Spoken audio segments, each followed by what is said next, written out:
Chapter 9, Snoop, Secret Mission, Number 2.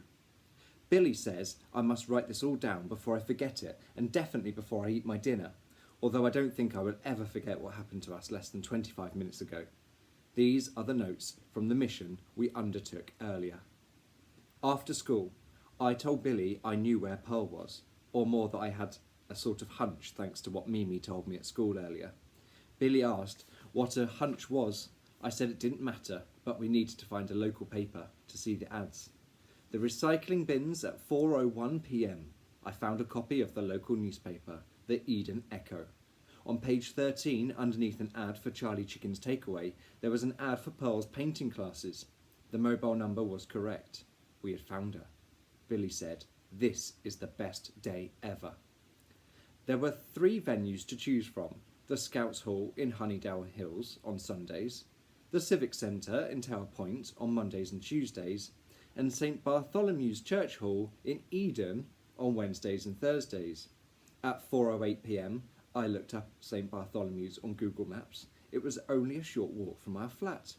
At 4:25 p.m, we mentioned the church to Dad. Dad had never heard of it. Dad asked why we were religious all of a sudden.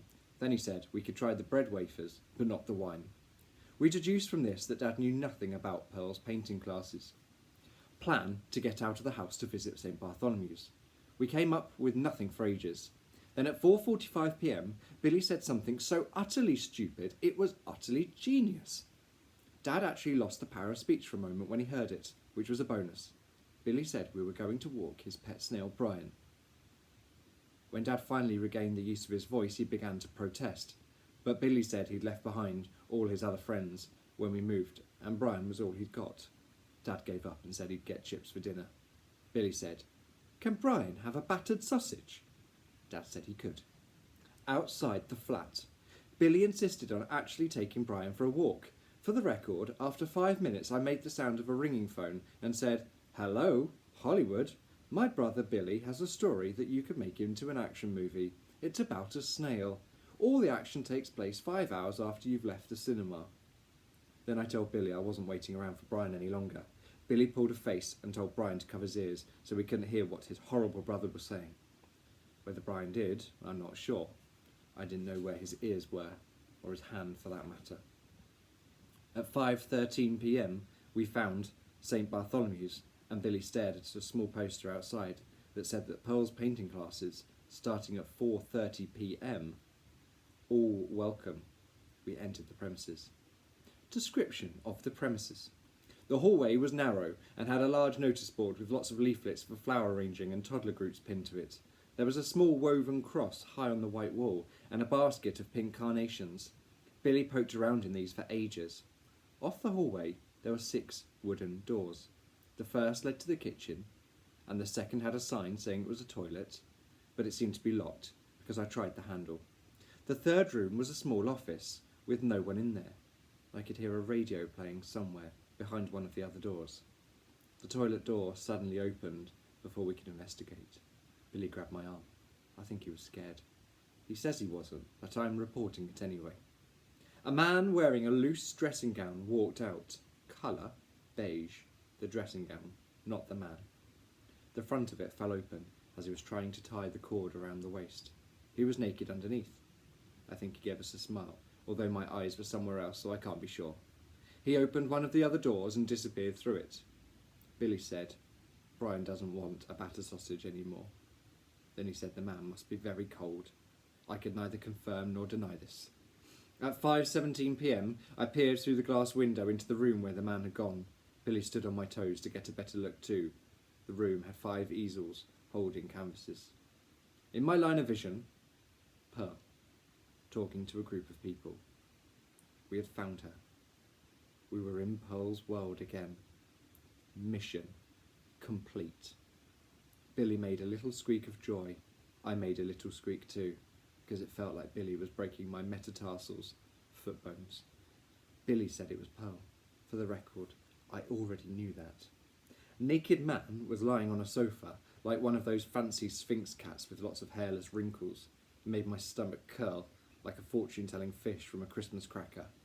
Pearl walked over to Naked Man and positioned him differently to the way he had been sitting before, which was quite tricky because there was an awful lot of bare flesh to avoid. Next, she touched his cheek with her finger and laughed before going back behind the easels. I asked Billy if he wanted to go in and talk to Pearl. Billy said no. I said this was our chance to say hello or goodbye or anything. Billy said no. I said, do you want to go? Billy said yes. On the way home. Billy suddenly shouted that he'd forgotten Brian. I asked where Brian had gone and Billy said he'd left him in the flower basket in the church hall. So I said Billy was to channel Brian and not to move a centimetre, and I'd run back and rescue Brian. For the record, I said I would be 2 minutes. Final note on secret mission number 2. Everything worked out okay with Brian. Secret final note on secret mission number 2. I told Billy that was the end of my notes about what happened earlier.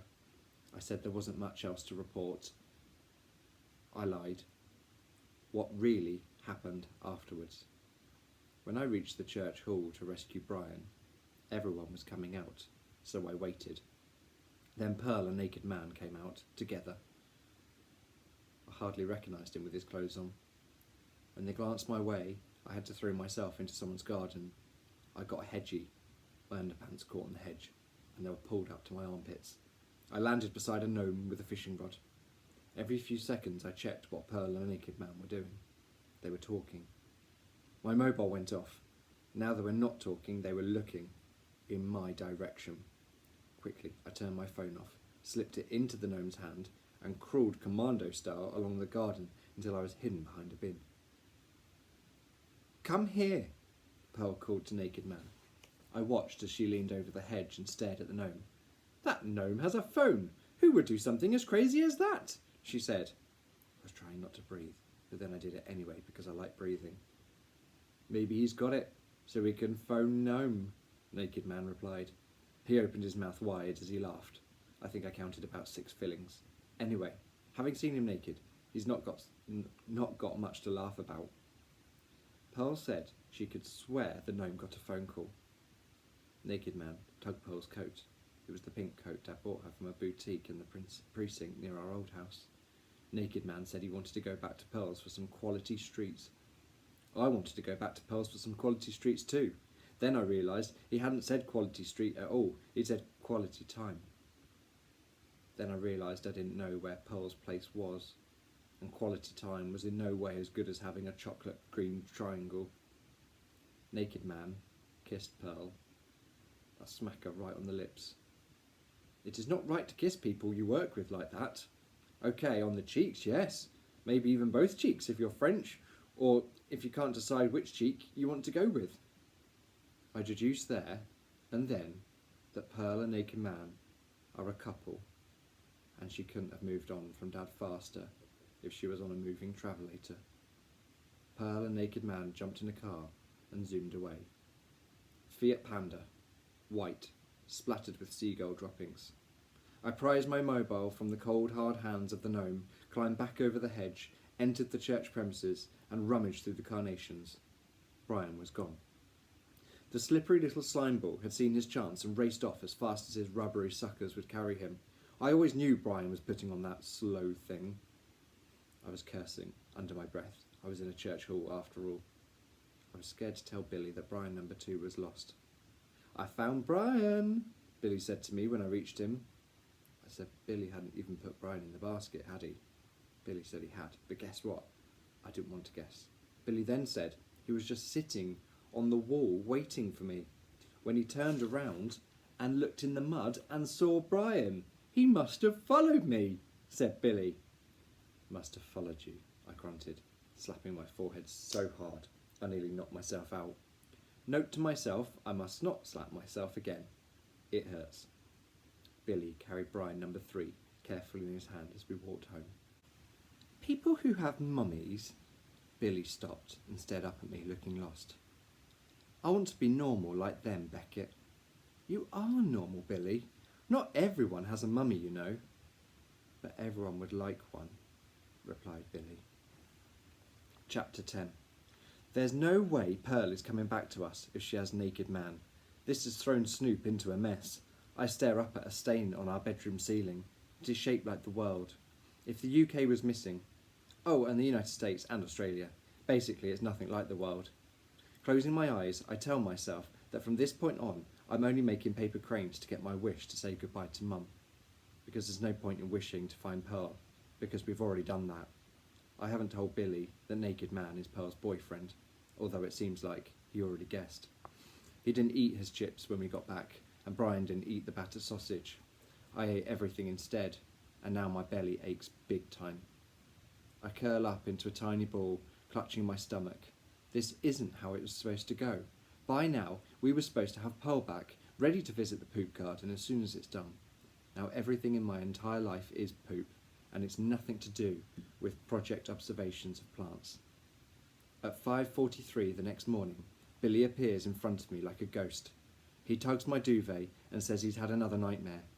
Climbing out of bed, I take him to Mum's armchair and adjust the swallow cushion so Billy can lie back on it.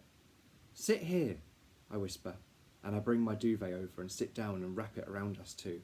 We're like a big caterpillar. The armchair is safe, and I continue the story I was telling Billy about the two boys on an armchair of their own. The storm did not stop, and the armchair was tossed about so violently that one of the boys began to slip. His brother tried to hold on to him, but his clothes were so wet that he lost his grip. He couldn't save the boy from falling into the water. The boy left on the armchair, screamed that his brother had fallen, and then he jumped in after him, and the armchair was left bobbing on the surface with no passengers. But no matter how it rained and how much it rocked from side to side, the armchair did not sink. It stayed right there on the ocean surface, waiting for the boys to come back, as if it knew that, before too long, they would. When Billy falls asleep, I think about how we're the two boys in the story. I think about how we're all at sea and how our past is disappearing. But most of all, I think about how I'm afraid of the future. It makes my stomach ache all over again. That morning, before we go to school, I remind Dad it's our Year 6 school trip to the Garden of Eden Garden Centre today. Dad looks at me and says he'd forgotten. "I told you about it when we went shopping," I offer, shoveling chocolate cereal into my mouth. Dad blows on his mug of tea before taking a slurp and says it's okay, and what do I need? £3, I reply quickly. "We're allowed to buy a pencil." Dad suddenly grunts and sets his mug down, then flops his hands onto the table. £3 for a pencil? Then he says it again, even though I heard him quite clearly the first time. "In my day, you could have bought a packet of pencils, felt tips, a sharpener, and a big eraser for that, and still had enough left over for a sherbet dip." In his day, he could probably have bought all those things and a Mercedes, and still had enough left over to buy a speedboat. When I tell him so, Dad snorts and says there's £3 in his wallet, and he'll have less of the cheek. The wallet's in his jeans pocket in his bedroom. To be precise, it's in his jeans pocket lying on the floor in his bedroom. As I'm about to reach down and seize the wallet, I notice the photo frame we bought in the shopping mall. Dad has placed a photo of Mum inside it and left it on the bedside table. My fingers reach forward, and as I pick up the frame, it's as though someone is plucking on my heartstrings. With the photo frame in my hand, I sit, cross-legged, on the bed. Mum is standing in front of an ocean, and looks so close I could almost reach into the photo and touch her. I try, but my fingers are stopped by the cold glass. "I wish more than anything you were here with me, Mum." I feel silly talking to myself. Peering closer, I see she is holding an old-fashioned glass bottle that I bet she found on the beach. I imagine Mum sending the bottle out to sea with a note inside to me saying, "Dearest son, I love you, and although I had to go, you're not to be sad, and you don't have to say goodbye." "But I do, Mum," I whisper, my fingers tracing the shape of the bottle she's holding. Last year, at my old school, Mr. Kipling asked us to write a message in a bottle to someone we admired. I wrote to Alexander Fleming, who was a Scottish biologist, pharmacologist and botanist, and who accidentally discovered penicillin, which was the beginning of modern antibiotics. I wrote in my letter to Fleming that I was very grateful because when I had tonsillitis, antibiotics made me feel better. Without him, my throat would have been very sore indeed. Others wrote about their mums, and I felt bad when I heard their messages. I felt like I'd forgotten my mum. I got a gold star for Alexander Fleming, but I didn't want it. With no one around to see me, I bring the photo to my mouth and kiss the glass, and imagine I'm kissing Mum's cheek. Carefully, I set the photo back on Dad's table and reach down for Dad's wallet. I open it, looking for the £3. To be honest, I'm half expecting a load of moths to fly out, because lately Dad's always saying we can't spend too much. A scratch card and a few pieces of paper fall out. They're just receipts, and yes, I look at them. I haven't given up on Snoop completely. On the left of the wallet, Dad always had a photo of Billy, me and Pearl, but now he has neatly trimmed Pearl out of the photo. It looks wrong, as if Pearl was never even part of our lives. Another piece of paper flutters out of the wallet, and I pick it up and read it. There's a woman's name and telephone number on it. Camille. We don't know anyone called Camille. Camille sounds fancier than a fondant fancy. Camille sounds more interesting than finding out the word muscle comes from the Latin term little mouse, which is what Romans thought muscles looked like. Who is Camille? When I climb onto the school coach, I can't stop thinking that Pearl has Naked Man, and now it seems like Dad has Camille. But the worst thing is that Billy and I have been told nothing. It feels like when you're young, everyone thinks it's better not to tell you stuff. But they should tell you, because being young doesn't mean being stupid, and I reckon we could handle being told the truth. Lies are the thing that hurt the most. Earlier, when I went back to the breakfast table, I tried to ask Dad about Camille, but I kept bottling it and saying camel, and Dad thought I had a newfound interest in beasts of the desert. When I snapped that I didn't, Dad said I had the hump. It wasn't even funny, although Billy laughed so much he was almost sitting in a yellow puddle of his own making. "Beckett Rumsey, can you please take a seat on the coach?" says Mr. Beagle. "We haven't got all day." We have, but I'm not going to be the one who says it. After a student head count, Mr. Beagle takes a seat at the front beside Mrs. Dixon, Mimi's mother. I overhear Mimi tell Neva that her mum offered to come and help us. Mrs. Dixon looks like she could be a model, and when she starts chatting to Mr. Beagle, he laughs like a hyena reading a joke book.